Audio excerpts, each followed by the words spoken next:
Right, so I've put my notes on my phone, and what I wanted to start with saying, because this is really important, is I'm very aware that a topic like this can be a real trigger of a topic for some people.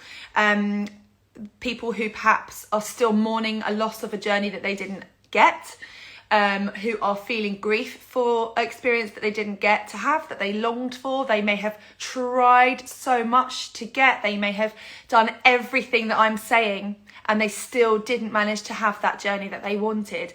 That's not very easy to then hear breastfeeding be talked about and people celebrating breastfeeding, even though that's valid as well. It's difficult when you feel like you were robbed of that journey. So obviously I know that this might not be the right talk for some people, and that's fine.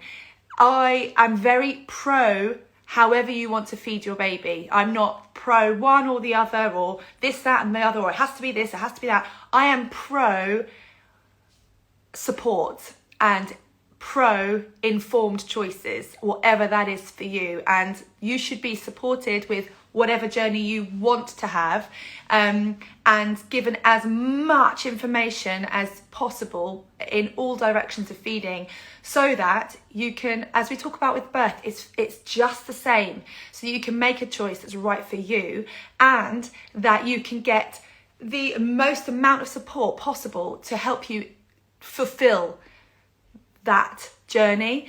Because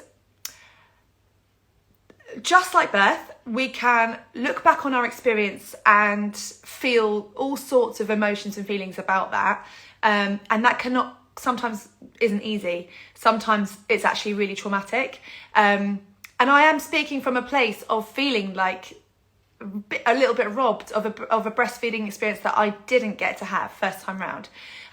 So I do understand. I'm happy to tell you that I felt jealous of seeing people breastfeed when I didn't get my opportunity. I wanted to know what it felt like. I wanted to know why that didn't work for us. Why? And I'm going to go through that, but I'm not going to make it all about that because there's more important stuff to share. I was also a self-employed mum who needed to go back to work. So someone's just asked about work, really important. I was also busying my days trying to fit in visiting people rather than trying to focus on getting breastfeeding established because I didn't know enough. And I was told I had the wrong size nipples. Rubbish. After that, I breastfed for 2.5 years. So my nipples were fine then. They were the same nipples. I was told all sorts of things that I look back on and think, oh, man, I didn't get that chance.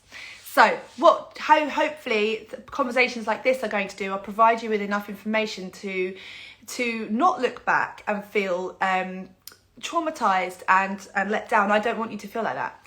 So as always, if you've got questions, feel free to put them below. And I've said this in I always say this, but we are a community, guys. So you watching me right now, you're part of this community, and I want you to discuss and talk and converse below, help one another out, lift each other up, offer support, offer a helping hand, but that's what is needed. And actually with breastfeeding, what we know is the reason that people struggle a lot with breastfeeding is because of the lack of support, and that is in terms of encouraging words, help, advice, evidence-based advice, or resources shared. Those things are so helpful in helping somebody's journey. So you are part of that. And so I'd love you to help with that below, and encouraging one another and signposting people and being supportive. Right. So the World Health Organization, they recommend that we exclusively breastfeed our babies for the first 6 months exclusively. And our rates here in the UK are some of the lowest breastfeeding rates in the world.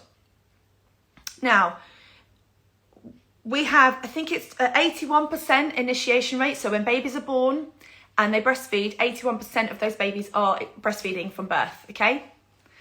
At 6 months, it's 1% of babies are exclusively breastfeeding, okay? The reason for that drop off could be a few reasons, couldn't it? It could be choice. It could be work. It could be mental health. Mental health should not be compromised for your feeding experience. It could be all sorts of other things But things that things like jobs and working and single parents may find that they don't have enough support around them to enable them to keep feeding just by themselves. It's an emotional ride. We need support. But we have to also assume that a lot of that drop-off is simply because people aren't getting the right amount of support and haven't been given, I don't know, we haven't normalised, I think that's what I'm trying to say, breastfeeding in the first place for us to really know what the hell to expect. And my goodness, that's something that for me that shook me up a bit. It was the expectation of, I'm just going to be able to breastfeed, right? So when I can't breastfeed, does that mean now that I just am not a breastfeeder? Does that mean I didn't get given the tools to breastfeed with because I'm finding it hard? That was my perception. You either can or you can't. And I fell into the can't category, so that's me. And that's not the case. It's things like this. It's sort of outdated information that is passed across friendship groups and, well-meaning advice that actually we've evolved so much in what we've learned about breastfeeding. We've learned so much about the fact that breast size and full boobs or not full boobs have nothing to do with our supply, but it's still being passed around as sort of myths that are causing us to feel confused and are damaging what we know about breastfeeding. So then we second guess ourselves and then we start to doubt. And actually what we need is really thorough information. So obviously I'm going to share with you today some great places for that. As I said at the beginning, I wanted to say, why is it important to prepare during your pregnancy? Well, it's exactly the same as your birth. Why would you prepare for your birth during your pregnancy? Well, because we know how transformational those experiences are into your transition into motherhood and the rest of your life. Birth experiences stay with you forever. And your breastfeeding or any feeding experiences will also have a transformational effect. And we want that to be a positive one. We want that to be something that you don't look back on and feel, like I said at the beginning, that you just maybe didn't get that opportunity. And the reason this is tricky right now is because COVID-19 is meaning that we aren't able to access the same type of support that we would normally be able to get to. For example, actually before COVID-19, things like breastfeeding cafes and clinics and drop-ins that here in the UK were such a fantastic place for new mums or second time or third time, fourth time mums to go to get support. And it was free and it was a safe space that women could go to speak to a breastfeeding counsellor, somebody who had been trained to support breastfeeders and to try and get them on the path to a successful breastfeeding journey. And they are obviously closed during COVID-19, but they won't be reopening, I think, a lot of them, because we have had massive cuts to the funding to help keep breastfeeding clinics open. So something like that, which was a huge part of getting people breastfeeding, they are no longer. We haven't been able to have the same access to support during the last year anyway. And so preparing you during pregnancy is going to give you the best opportunity to know where to go to. So should we be finding it as hard as often we do? Probably not. But the fact is, lots of people out there, me included, are realising that, as I said earlier, it's just not one of those things that you can't do. It's actually sometimes, as somebody said earlier, 2 weeks in, still finding my feet with it. It sometimes is one of those things where it just takes a lot of time. Now, for some people, it is the most natural, normal thing. The baby's born, they go to the breast, they feed, and that is it. There is no great deal of discomfort or there's no second guessing it. It just happens like that, and that is so wonderful, and I wish that everybody had that. For some people, it's a case of their birth experience impacted how they breastfed or how they spent those first days and hours following birth, because their birth experience may have meant that baby was in being looked after in a neonatal unit, or that mum needed some further attention and their skin to skin and their bonding time was kind of cut short in those early days, that can impact it. So we need to know that as much time as we can get with our babies after birth is going to be really beneficial to getting off to a great start with breastfeeding. So for some, it's straight on. For others, it's a little bit more trial and error, figuring things out, seeing different people, asking for help is prime. So growing up, I think what we have to remember is, especially in our culture, I think we are, a lot of us are very aware that breastfeeding has become something to sort of, breastfeeding, cover up, don't do it in public. This has become quite normal, hasn't it? And this is what's affecting how we then go about breastfeeding. This is a huge part of us feeling that we have to hide it, feeling like it's something to kind of kept hush-hush about. And as children growing up as little girls, we're then not seeing it. We're then not being exposed to a normal act, a normal behaviour, breastfeeding. So we're not seeing it in our communities in the way that evolutionarily we learn. We learn from seeing it. We learn from knowing about it. We learn from our family members helping us with it. We're not doing that because, breasts have become sexualised. Women have become sexualised a lot. And the breast is now something that we see as having a different function than feeding, or perhaps feeding is secondary to its why it's here. So let's remember that our breasts are here to feed our young. We are mammals, so feeding our young is our normal process. So what's getting in the way? It's become something we are shying away from, and we are now ingrained to think we have to keep it cover up. I mean, I've never had it myself, but there are people that have had comments made, and I mean, bad treatment because they're feeding their babies. So subconsciously, we are aware of feeding having a slight stigma, and that is going to kind of get in the way of how we move forward. So our job is to really unpick it, find our confidence with continuing on with finding help, asking for help, normalizing it in our own environment, in our own relationships, in our own households, with our families, because social events and Christmas events and getting together, it's all very, it can make women feel very, very, I can't really explain what I want to say, but I think you know what I mean, that they can't just normally feed their baby in the way that perhaps they are wanting to.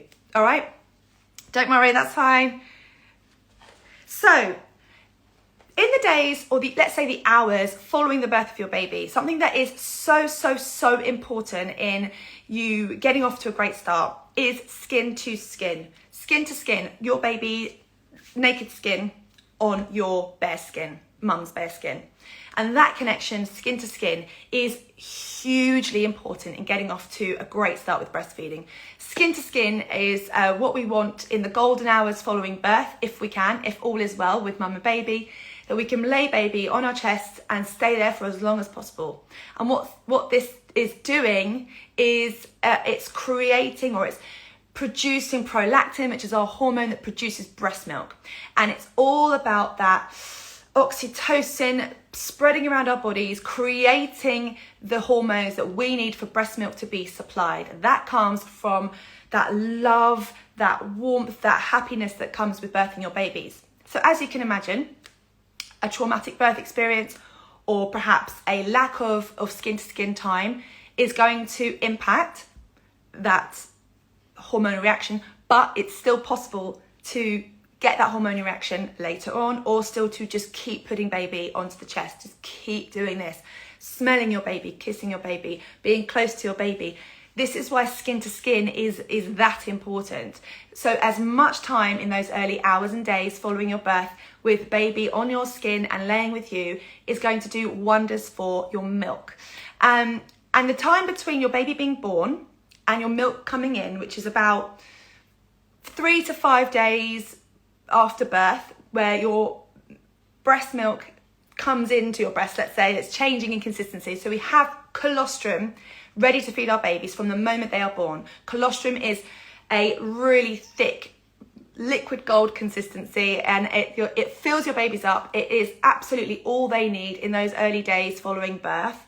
And then 3 to 5 days later, once the hormonal reactions have happened, your breast milk starts to change in consistency. It becomes more liquid, becomes milk, and that is the milk that you can actually hear them drinking as the milk changes. So in that time period, colostrum is absolutely going to fill them up. And I just wanted to clear this up because a lot of people ask me, what do I do in those 5 days before my milk comes in? And it's when the milk comes in that sometimes things can change in terms of how baby was feeding to now how baby is feeding. And that has anything to do with the fact that the breasts might feel slightly firmer now to baby's face laying on the breast. That can have an effect on how baby then latches. And also things to consider are if a baby has been born via an assisted delivery, it may not impact their feeding at all, but there may be, some tension or some sort of, some blockages in their bodies that may make them uncomfortable in one position and not in another position. So we're going to talk about the kind of support you can seek for that, but that is something that can definitely be sorted out, but it's something that we wouldn't even think twice about perhaps because we feel like babies are born and they just breastfeed, right? Can you run out of colostrum? No, your body will produce everything you need, colostrum and breast milk, and it will keep doing that so long as it gets the signals that it's needed, and those signals come from your baby latching onto the breast. So breastfeeding is a supply and demand, okay? It is literally like a factory. You ask for more, it gives you more. You ask for more, it gives you more. That is it. So the more that you put your baby on your breast, the more you're going to stimulate the need for colostrum, the more you're going to stimulate the need for breast milk. Your colostrum will come, and your colostrum is probably there now. It depends on where you are in your pregnancy, but towards the last weeks of your pregnancy, you can actually harvest and express some colostrum. Some people like to harvest some in advance to have it ready, just in case they require it when the babies are here. And you can try it for yourself if you wanted to just check. It's a very thick consistency and it is absolutely incredible for your babies. If you want more information, by the way, on the in-depth side of breast milk and colostrum, you can head to, again, some social media pages I'm going to show you. But Sam, who is from The Newborn Journey, who I did 2 live talks with last year, her videos are saved to my IGTV, and we talked all about colostrum, we talked all about breast milk, we talked all about the changes, okay? And so, all being well, baby will keep latching, you will keep feeding, and you will find your flow with breastfeeding. But why we need to prepare is because sometimes things interrupt it, and we need to be learning about a good healthy latch, a good latch for baby's mouth onto the nipple. Latch is instrumental in getting a good start to breastfeeding. Now, a latch that isn't so great could potentially cause quite a lot of discomfort and pain to the nipple, because the nipple may well be rubbing on the roof of your mouth, of baby's mouth, your nipple rubbing on the roof of baby's mouth, causing tension, friction onto your end of your nipple, causing discomfort and pain. Something like this, it might sound very simple, it might sound, well, of course, that might happen.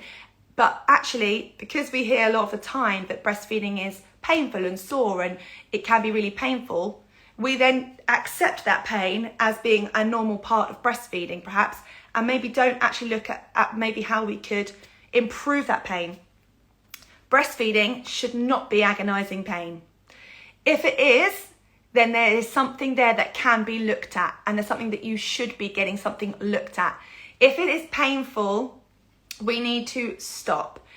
And that doesn't mean we can't feed, we just need to take our babies off the breast and we need to try again. Take them off again if it's painful, and we need to try again. And with somebody helping you, we're going to talk about lactation consultants and breastfeeding counsellors.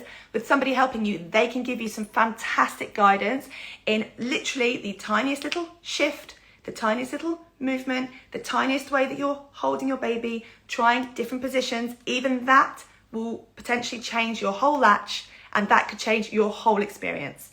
Okay?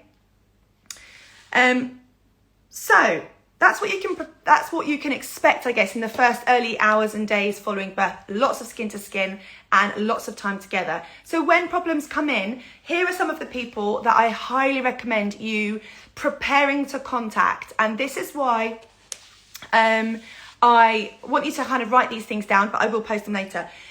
While you're pregnant, what I really, really recommend is contacting somebody in your local area. And as we know through COVID, it doesn't have to be local. I'm going to mention some fantastic online resources as well. But somebody who is a breastfeeding counsellor or a lactation consultant to potentially come round and help you if you need it. Now, what I really recommend is finding some phone numbers, giving them a call during your pregnancy, and just checking in, touching base and introducing yourself. Like all of the care that we receive during our pregnancy and our birth, your breastfeeding care that you receive is also really important. It's important that you have the right vibe, that you are comfortable in that person's company, that it's the right style for you, if you like. Give them a call. Say to them, hi, I'm 30 weeks pregnant. I'm really wanting to breastfeed. And I just wanted to touch base and sort of seek the sort of support that's around in my area if I needed it after giving birth. And that is a really great first step in you just having a number that you can call if a problem occurs later, and having already kind of, broken the ice, built up a little bit of a relationship with somebody so that you know who they are and how they can help you if and when it comes. What we don't want to do is get to 1 or 2 weeks after giving birth, struggling with our breastfeeding and not knowing who to call and feeling like we're in too much of a sleep deprived and maybe emotional state, headspace to pick up the phone and call. I'm really speaking from experience. I remember that feeling of thinking, I just can't, I don't know what to do. I'm feeling in pain. I'm exhausted. My baby is hungry. So then I'm feeling awful and guilty because I just want to feed them, but I don't know what to do.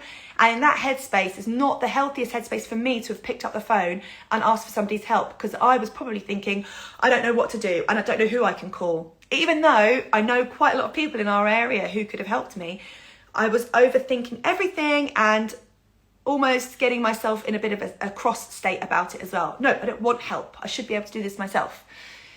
Call them now, speak to them now and get in touch before you've given birth so that you know who your help is, who's around you.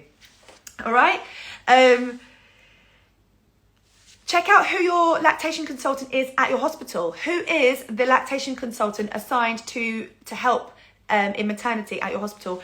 And ask their name, and again, make it clear that you are wanting to breastfeed. This is somebody who will be able to help you once your baby has arrived, and is somebody that you may even have a clinic at your hospital. So I know that in my hospital, we had a breastfeeding clinic that we could turn up to, pre-book an appointment, turn up, and somebody would help me, and they did. And that happened to be Sam from the Newborn Journey. It was just lovely to know that I had that option, that on a Thursday and a Friday there was a breastfeeding clinic, and if I could get to Thursday and I could go to my breastfeeding clinic, somebody would help me. And they'd pour a cup of tea and they'd let you have a cry, of course. You would chat about it and they'd offer really great sound advice. I think another thing we need to prepare for is prepare yourself to let go of control for a little while. Once your baby is here, what you cannot do is control feeding. You cannot find control for a while, okay? Routines, don't even think about it. People telling you that the baby should go 2 to 3 hours between feeds is not helpful. It's not evidence-based. is unhelpful and it's not accurate, and it's actually could be quite damaging to your breastfeeding journey. We need to be feeding regularly to get that supply and demand going. So let go of an expectation that your baby is going to be sleeping through the night at 3 to 4 weeks old and in a set routine at 6 weeks old, doing naps in the morning, naps in the afternoon, followed by feed. Let go. Because all you're going to do is drive yourself crazy thinking that you should have a routine and you don't. Or thinking that your friend's baby is sleeping through the night, which means that you are doing something wrong because your baby isn't sleeping through the night. No, let go of it. Every single baby is different. Every single person's journey is different. There is no one rule. And what we actually expect from newborn babies is to not be sleeping through the night. They need regular feeding. And also, they've been designed to bring in the breast milk. So we expect a lot of feeds in the night, which is why it's so exhausting, to help our bodies produce the breast milk for the rest of the day. It's a continual cycle, supply and demand. And yes, it really is that hard sometimes. But you know what? In the long term, when you look back, you won't remember it as being, oh my God, for 6 weeks or 8 weeks or whatever it was. You will realize that looking back, it passed. Those tough days, those tough nights, those tough weeks, they passed. But when we go into breastfeeding, expecting it to be like that for a while, perhaps managing our expectations can really prepare us in a positive way. It's when we prepare to have routine, full night sleeps and a simple breastfeeding journey that the obstacles that arise can really take us back. Okay, so other than having phone numbers ready, really important, put them on the fridge, put them in your phone, and partners take note of breastfeeding, counsellors, lactation consultants, and your NHS lactation consultant, and any clinics going on in your hospitals that you can turn up to. Other than that, what about having a postnatal doula? A postnatal doula could be an amazing investment. Fantastic support. You don't have to have had a birth doula to have a postnatal doula, and postnatal doulas have some experience in supporting you with breastfeeding. They have knowledge of great positioning, of latch, and some postnatal doulas go on to train as breastfeeding counsellors. Many of them do because they know the importance of that support in their job as a postnatal doula and because they're passionate about it. So perhaps investing in a postnatal doula, somebody that you can get in touch with now during your pregnancy and book in some support. Then you can look forward to having somebody come over to your house once a week, twice a week, 7 days a week. It's up to you how much you hire them. And they are simply there to help you. And that isn't because we can't do it by ourselves. That's because we aren't supposed to be doing it by ourselves. But we are doing it by ourselves. We haven't evolved to expect to know what to do with our breastfeeding babies as soon as they're born. Our bodies are ready, our milk is there, we have breasts, we have babies. It works, but my goodness, it doesn't mean it's easy, okay? We do require help because that is how we normalise, that is how we learn, and postnatal doulas are those people. They want you to learn and they want to help you, and they are transformational in your journey. What else could you do to prepare other than a postnatal doula? You could go on a course. You could do a course during your pregnancy. So you could do a mindful breastfeeding course. You could do that through the Mindful Breastfeeding website. You could also head over to Laura, who I did my breech live with a couple of weeks ago, who told her amazing breech story. She is a mindful breastfeeding coach and also runs courses online that you can do and learn about breastfeeding.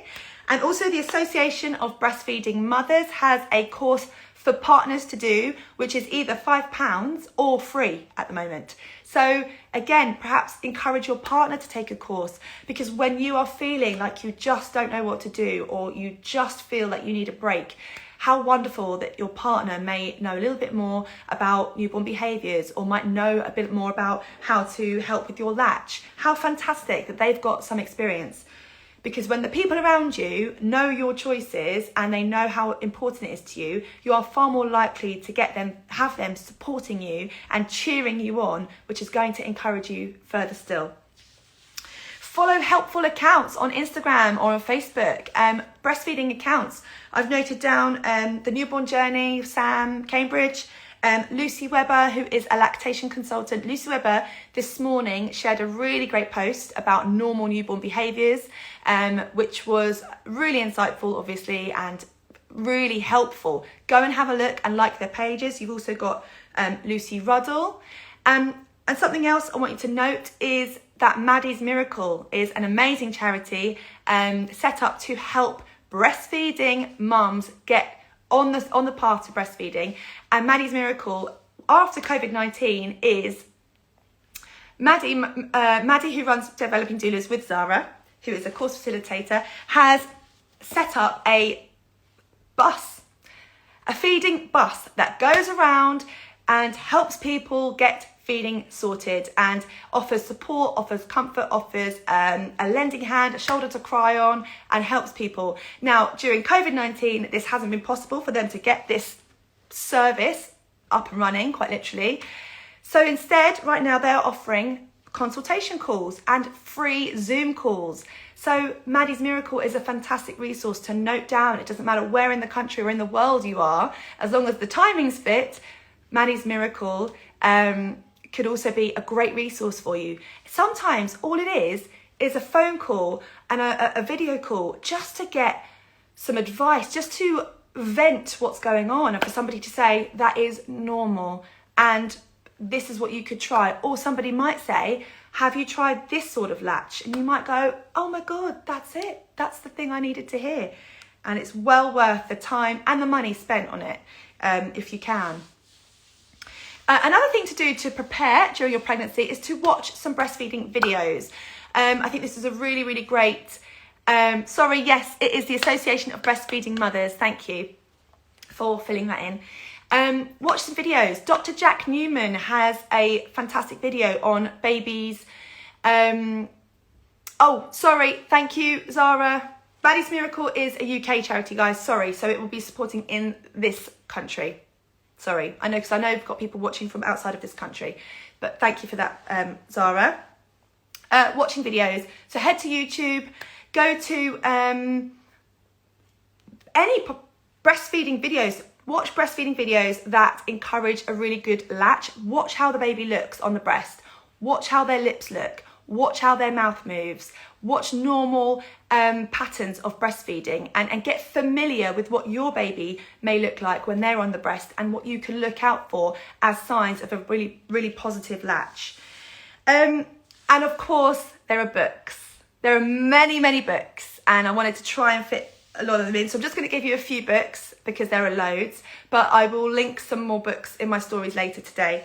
You can get the Positive Breastfeeding book.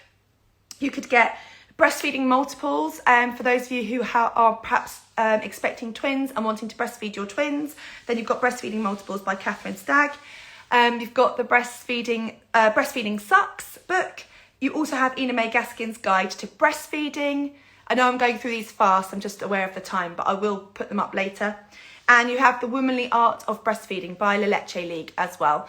You don't need to do all of these things. You don't need to buy all of these books, but if just one of them helps you to get a bit more of an idea as to what you can do or what you can expect, then there are some great books. If you work better with courses, then courses. But I know that lots of you out there often ask me for books, and I think it's a great way to have something to hand as well.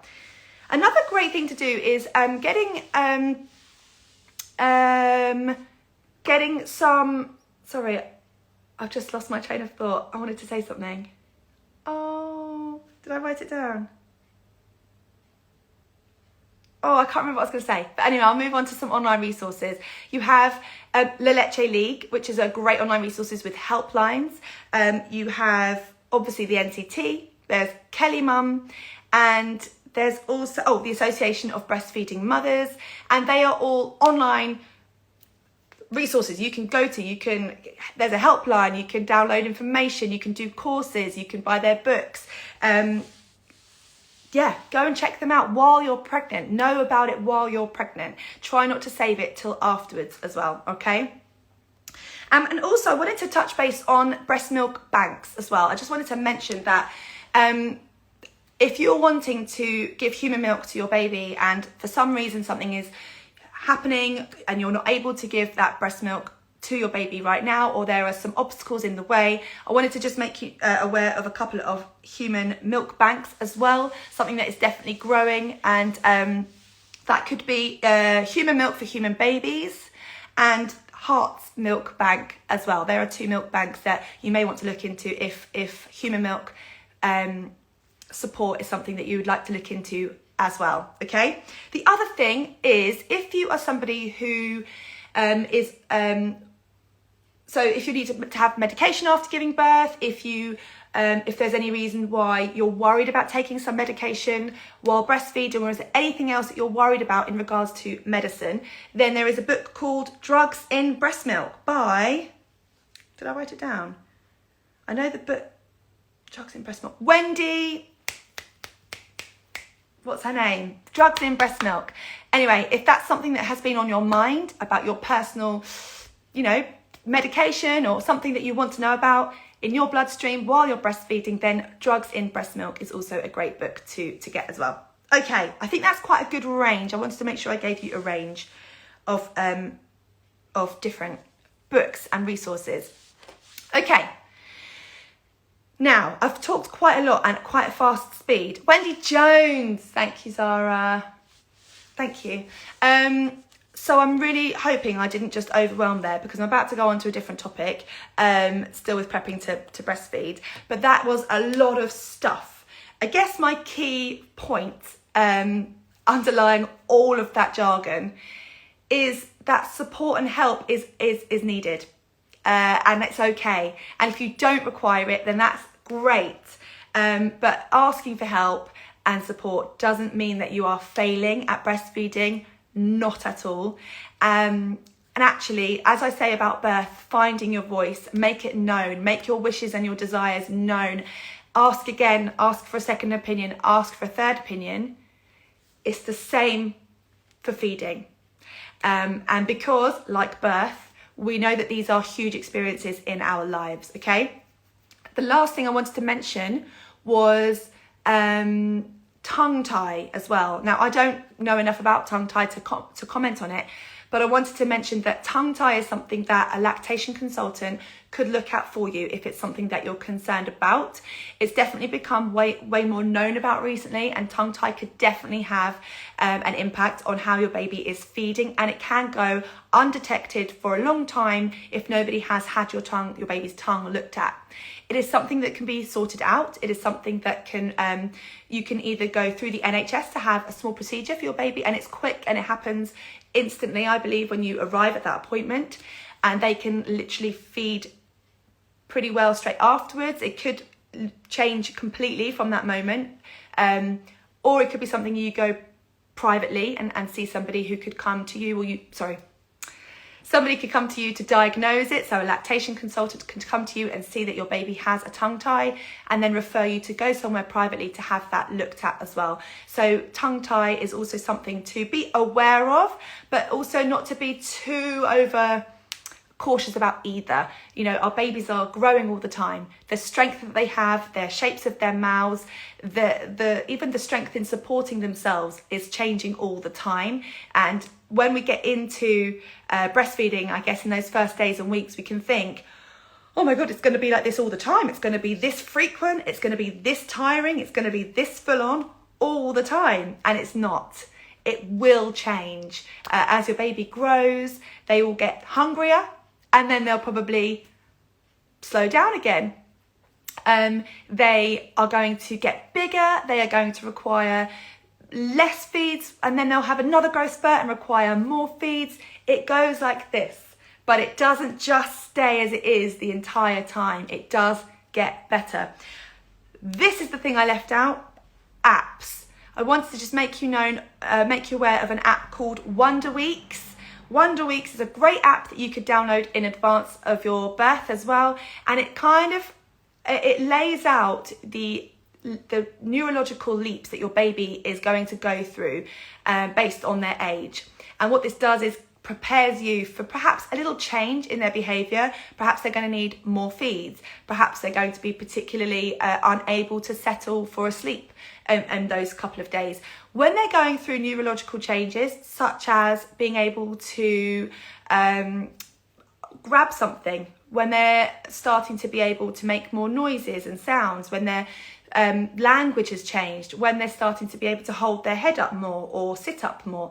These are massive neurological leaps for babies, and neurological leaps is a time that they require maybe more feeds, maybe more comfort, maybe more closeness to mum, because they haven't felt this before either, and that can be exhausting for them, and it could just be a growth spurt as well that is making them more hungry.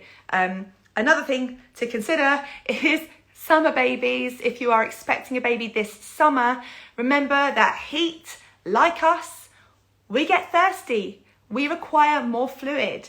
So if you're having a summer baby and they are constantly attached to your breast, they might just be really, really thirsty and really also needing to hydrate. But again, if you had told me that 5 years ago, I wouldn't have even considered that as being something to expect as well. Okay. Yeah. The app's name is Wonder Weeks. Yeah.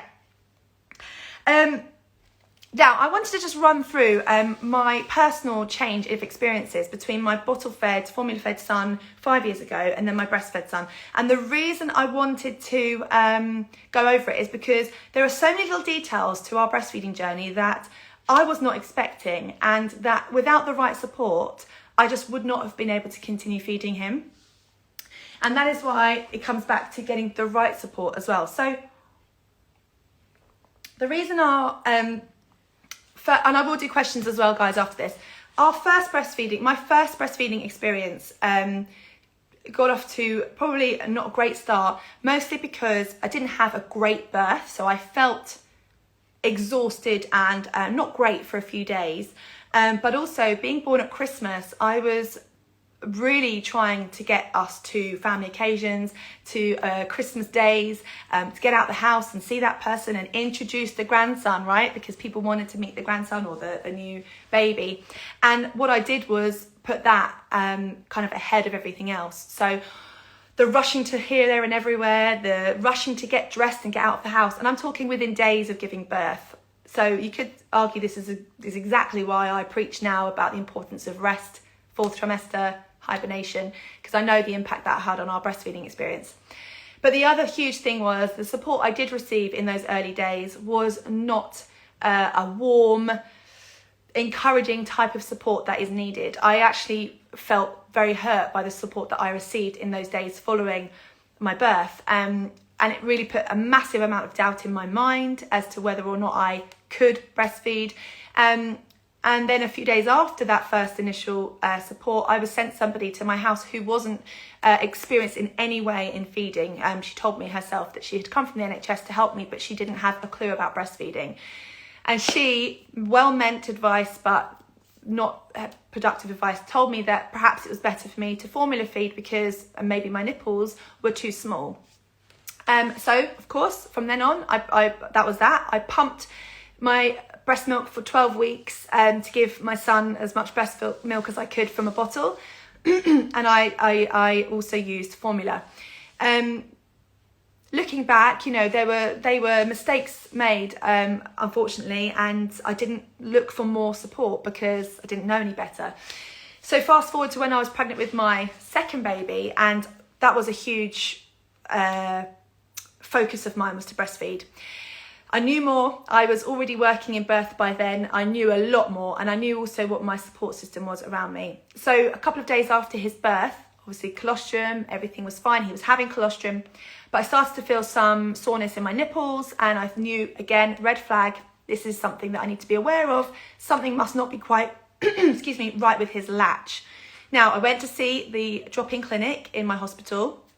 Really helpful, and I got some great tips on his latch, on his positioning, which really helped get my nipple in the right part of his mouth, so it was not rubbing on the roof of his mouth, so that it was aiming to the back of his throat, a nice deep latch so that he was on there properly, not causing me any pain. That was great.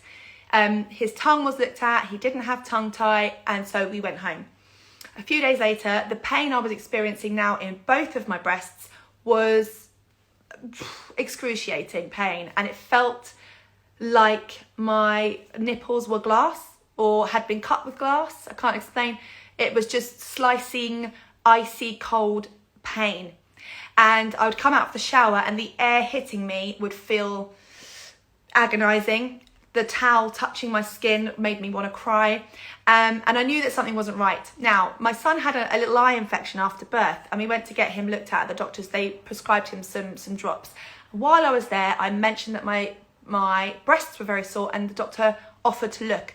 This was huge. She offered, can I look? Would you like me to help you? Can I have a look at your breasts? When she looked, she instantly diagnosed me with thrush of my nipples. I wouldn't have known otherwise, okay? So she gave me a cream for my nipples. I went home, put the cream on. A few days later, was still in agonising pain. I went again to get more help. I just knew, red flag, was still in, I'm not talking a little bit of discomfort here. I'm talking, that sort of really, really bad pain. So I went to another breastfeeding clinic. I went again, ask more questions. My hospital one was only open on a Thursday, Friday, and this was a Wednesday, and there was a Wednesday clinic in my town. So I went to that clinic, and I cried, and they made me a cup of tea, and I just said, I just feel I'm in so much pain. I don't know what I'm doing. Ooh. And they looked at his latch, and they said, well, it looks okay to me. And we talked about it, and I said that I had some thrush, but it should have gone by now. They said, did your doctor give you cream for both you and your baby's tongue? And I said, no. I didn't get treatment for both of us. And that was it. Right there, he had thrush in his mouth from the thrush that I had on my nipples. I was treated, he didn't get treated. So he passed it back to me. And we were passing it to and fro for the whole time that I was in pain. Now, that might only have been a few days, but those days were really, really difficult, because you're talking every feed. You're talking day and night, every hour and a half. Cluster feeds of 3 hours where I feel like I might actually want to be sick from the pain I was feeling. This is not normal. This is not a sign that things are going well. Obviously, we know. Our bodies know. Our bodies tell us. We have to tune into that. Went back to the doctor. We both got treated. Within a couple of days, we were feeling much, much more comfortable. I also had to allow my breasts to heal from this. So I had to air them. I had to walk around just topless for 2 or 3 days just to let the air dry out the skin. Something else was that I was wearing disposable breast pads, which personally I would say try to get reusable, soft, bamboo, organic breast pads. I really recommend it, because I personally had quite a lot of milk leaking. This made my skin wet and sore, combined with the infection was not helping my skin to repair. So I spent a couple of days letting them dry, letting them air. I had to feed off of one breast for 24 hours to let one breast heal. And then I had to pump that breast to keep my supply going for that 24 hours. The next 24 hours, I had to let the other breast heal and pump off that breast for 24 hours to keep my supply going. It's not always rosy, guys. It's not always as simple as that. It was a task. And I think it was 3 weeks in that I finally felt he would go on the breast with no pain. And that was a lovely day. But for 3 weeks, it's hard. And people have it often for longer than that. So you can see why rates can drop of breastfeeding, because it's not that easy to get that help, especially in COVID. So that's my little tale that I wanted to share, just to give you one person's example of kind of a little bit of a bumpy road ahead. We went on to breastfeed for 2.5 years, and I'm really proud of our journey. And after my first experience, I'm really, delighted that I got to do that. But I know that lots of people don't. So I really hope that today hasn't been too much jargon, because I feel really aware that I've just not taken a breath today. But I hope it's given you some kind of guidance on where you could go, what to expect, and who could help you. So if you've got any questions, feel free to put them below. I'm just looking at some of the things coming in below, so just so I can get ready. I hope that was, helpful enough, guys.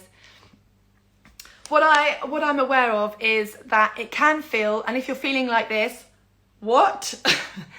If you're feeling like, oh my God, what do I do now? I don't want to confuse things. And I really don't want you to then go away from today and go, well, now I just feel more confused than ever. It sounds like really hard work. It is the most wonderful thing. And the benefits of breast milk are huge. We know that. We know how wonderful it is for our babies and for us. I just want you to be aware of managing expectations. I think that's what is really important, and also knowing who you can turn to. There will always be somebody that you can turn to for help, guys. I promise you that. It's just knowing who and where they are. Oh, I'm so pleased you feel good, because I'm aware that maybe I just literally word vomited at you for the last hour. Oh God. I feel quite overwhelmed at the prospect of it, but thank you for all the resources. I'm going to try and I'm really pleased. I'm really sorry if I have overwhelmed you, because I may have, and that's okay. Because that is the reality of it, guys. There's a lot of information, and it's probably because we aren't used to talking about it that we feel overwhelmed when we do, because it's a whole new topic, isn't it? And it's a whole new area. I'm really positive about breastfeeding. I think it's fantastic, but I also feel like our mental health should not be compromised for us to be feeding our babies in a way that we've been designed to. That is also a thing, you know. I don't want anybody to be feeling like they have no other choices or no other options, and for them to push through feeling like their mental health and well-being is going downhill because of that desire to feed their baby as well. It's very, very tricky, isn't it? But your mental health is also really important, guys. So being aware of how you're feeling, being aware of your mood, being aware of what's going on, how's your body feeling? I think I need help. Use your voice. That's what's really important. Okay, so I'm really pleased that you found it helpful. That was amazing and so informative. Thank you for your informative word vomit. That's what we'll call it. Maybe that's what we should call these talks, because they're all like that. Word vomit. Can you tell that I spend my days like accumulating information to share with you on a Monday, and then I go, I just wanted to tell you all this stuff. That's me, for sure. A couple of people have asked me about breast pumps. So yes, I do have a recommendation. I have used a couple. They're all great. What I would recommend is saying an electric breast pump rather than a manual. It's going to save you time. It's going to save you energy. And a double pump could collect double the milk. So that's also great as well. Can I also just say, with pumping, because pumping's great, thank God we have pumping available. With pumping, please note, as I've briefly touched on, any interruption to your supply in the early weeks, while it's still establishing, will impact the supply. I'm talking about, the first 6 to 8 weeks. If we interrupt our body supply and demand system, we're going to see a change. If we interrupt it regularly, our bodies don't react to pumps in the same way, because the emotional hormonal reaction is not the same. We don't feel love for a pump. We feel that oxytocin love for our babies, which is why breast milk supplies in a different way with feeding your baby and with pumping. But pumping was like my absolute go-to when we were ready for it. But please try and let your breast milk establish first if you can, because and again, we're all individual. I know people they need to think about their health and their well-being and their work lives. I know that, but where possible, for those first weeks, if we can let the body regulate, that's going to do wonders for the rest of your journey. Okay, right. You're very welcome. Oh my God, where do I start? Okay. No, you haven't. I would rather know and be prepared. Like you said, have realistic expectations. Thank you for sharing your experience. Oh, you're very welcome. I mean, I can overshare. I'm a bit of a TMI sort of person, but that's just me. So if it helps, that's great. Tom, this has been great. Thank you. I've learned a lot. Do you know, Tom, I was talking away and feeling worried about boring you. Not boring, but overwhelming everyone. But especially, as a partner, it's just so great that you're involved. And I didn't want us to just I didn't want to, So I'm really pleased if you found that helpful. I'm really, really glad. Okay, the Hacker silicone cup is an amazing alternative too for collection. Great. So I've never used the Hacker. I didn't tell you the breast pumps. So I've never used the Hacker, but I've heard good things. The breast pumps that I like and have used, I've used the Medela Swing. Really like it. I love you guys. Tom is my husband. I'm so grateful to have him. Guys, so what a team you are. I'm bloody excited. The more I know, the more I can help. My body is useless, but I'll do my best. Your body isn't useless at all. Look at what you've made. But you're going to be an amazing help. If you could blog about it on your Instagram to help other dads, that would be also great. And I mean that. I'm really pleased for you guys. So I liked the Medela Swing pump, and I also I've also used the Philips pump. I'll try and screenshot some and put them on my stories. Would that be helpful? Also, something that saved my nipples. My friend Rachel got them for me. Oh my God, they were amazing. Are called nipple shells, not shields, different. Nipple shells, and they are plastic shell-like cup things that go over your nipples under your clothes so that your clothes don't touch and irritate the skin. That is a game changer. And if you're trying to heal your skin or protect your skin, or you're feeling your nipples are a little bit sore, protect them. Keep them dry, air them. Nipple shells, you can get them on Amazon, as well as organic bamboo breast pads. Any organic bamboo breast pads that you can wash, rather than the papery disposables that I felt when they were soaked in breast milk during the day. If you were leaking between feeds, they would sit on your nipples wet, and that became very uncomfortable. Okay, yes, I will put pictures of the pump and the shells on my Instagram today. Okay, the Silverette cups, I think I said that right, but they're the little silver metal ones, aren't they? They have got great reviews as well. Okay, I had a breast reduction a year ago, and I'm due in June with my second child. Do you think it will be possible for me to breastfeed? Great question, Molly. Yes, I do think it will be possible for you to breastfeed, but you need to speak to your consultant because I just don't know enough. What I do know is that you can still breastfeed with breast implants. These days they are put in to still allow your breast and your glands and your breast tissue to work in the same way. So I would presume it would still be okay with breast reductions, but I would just do a little bit more research, but I don't see why not. Yeah, all right. This has been so helpful. Thank you, Lydia. You're very welcome. How did I get my latch right for the second? Right, I'll try and do what I can. This is what I had to do. I had to hold the breast with this hand, have him in this arm with his head here. I had to guide my nipple and as much of the breast tissue surrounding into his mouth, and I had to get him, you lead with the chin so they open their mouths and go over the nipple. Okay, for me, it was very much a hands-on experience. Some people want a very hands-off experience, and that is also fine. Babies can nuzzle and find their way there. I had to do it differently to protect my nipples. And yeah, it was very much having to guide into him, and as he were to open his mouth naturally by himself, because that's what they do, they go, I had to get as much in his mouth as possible. Then when I felt he was latched on, without pain. If it was painful, I'd have to use my finger to go in, take his mouth off and start again. And that would happen a lot. Once he was on, I would then here, shoulders down, sit back. Because this also caused a lot of tension as well in me. So yeah, I had to almost hook his lower lip and let him lead with the chin, get his lower lip open. When he opened his mouth up, the nipple would go in, and then he'd come down on the breast tissue surrounding. Yeah? It's very technical performance, isn't it?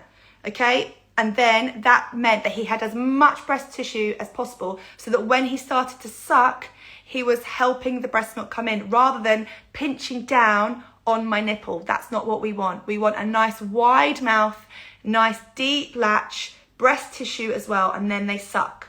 And the breast milk comes out. Okay? Is that helpful? Oh God, I need to invest in some props, don't I?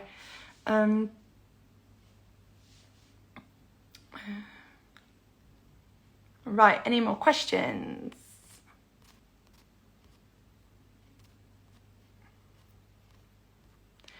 Can you feed and pump at the same time? I mean, I don't see why not, because you could feed two babies at the same time.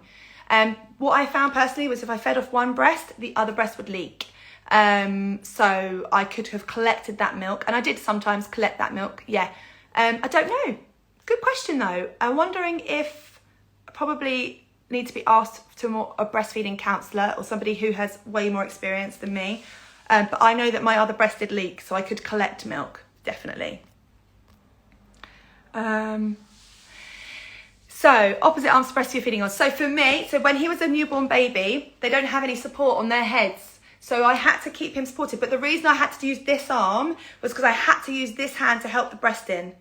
I couldn't use this hand to help the breast in because it was the opposite side. And we worked best with this hold across my chest. So I had to hold him in that arm to let this arm guide the breast in. Otherwise, I would have just held it with two arms. Okay? So that's that. Is it likely you will need formula as a backup, Lucy? It's not likely, no. It's what makes you feel most comfortable. No, it's not likely. And I always see it as you can go and get some, can't you? Whatever you need. We're in the UK. I know we have a lot of shops open all the way through the night, and you can always get some. But you don't need it as a backup. You have it all here. It's just, I understand, I've been there, wanting to know that you have an option. I get that as well. And there's no harm in it. It's what makes you feel most comfortable. Yeah, okay. I'm vegan and hoping to breastfeed, but there are no vegan formulas in the UK. Are there not? Oh my goodness. Oh man. What about, I was thinking about people with babies who have intolerances, but maybe they must have other, other things in the formula that aren't vegan. Sorry about that. That's going to be a breast milk baby or a human milk baby. Okay, I know there are lots of questions, but I'm not going to get time to do all of them. What about when the nipple is nearly as big as his mouth? Good question. I still believe that they're there to breastfeed. And the baby's mouth is going to grow. The baby's going to grow. I haven't had that experience myself, but you will, if you go online, you will find every type of video you could want to see about breastfeeding, and it's a really great idea to go and look. Okay?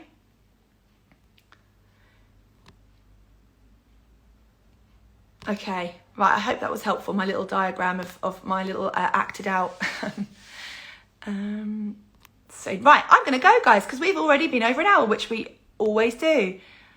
Did you harvest colostrum? I didn't, no. It's definitely become more of a thing since I had my baby.